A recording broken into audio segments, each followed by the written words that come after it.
I lived in the village of Yongning. It was a small village surrounded by rice paddies and bamboo groves. I was a mason. I built houses and walls. My hands were strong and calloused, but my heart was content. I was proud of my work.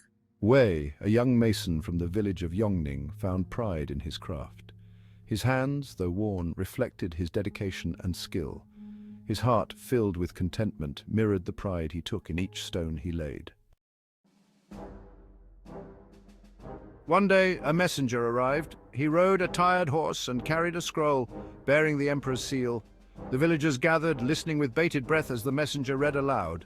The Emperor has decreed that a great wall will be built to protect our land. It will be known as the Great Wall. Wei listened intently, his hands clenching as he realized the gravity of the decree. He knew what this meant. He was needed. All able-bodied men were summoned to report to the northern frontier. Wei was torn. He loved his village, his home, but the emperor had called. It was his duty to answer. I knew what this meant. I was needed. All able-bodied men were summoned. I had to go, even though it meant leaving my village and home behind. The journey north was long and arduous. The sun beat down mercilessly and the dust choked the travelers. Wei marched with his fellow villagers, sharing what little food and water they had, encouraging each other along the way. I thought of my family. I missed my parents, my siblings, my friends, but I knew I had a duty to fulfill. I would build the Great Wall for my family, for my village, for my emperor. The northern frontier was desolate, a harsh and unforgiving land. The wind howled, the sun beat down, and the ground was hard and rocky. Wei and the other workers set up camp and began the task at hand. The work was backbreaking. We labored from dawn till dusk, hauling stones, mixing mortar, laying bricks. The days were long and hard, but Wei never complained. He worked tirelessly, knowing the importance of the wall. The other workers noticed Wei's dedication, his strength, and his determination. They began to follow his lead, working harder, faster, and together.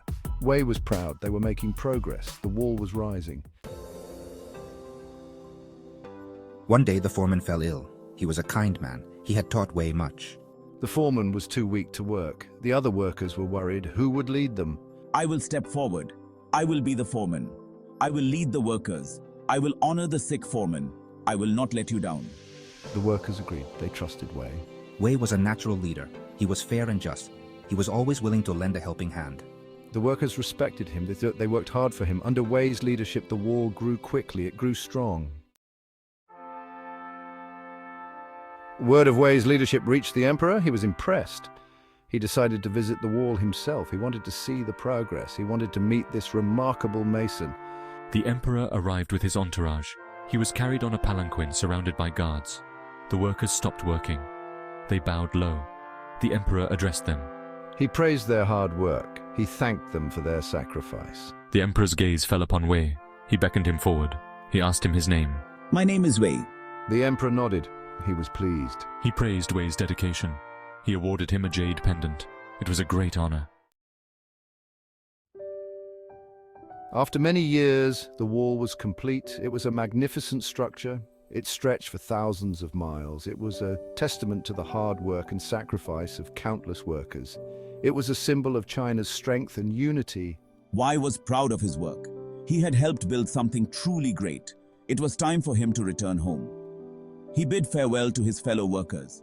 He began the long journey back to Yongning. When he arrived, he was greeted with cheers. He was a hero.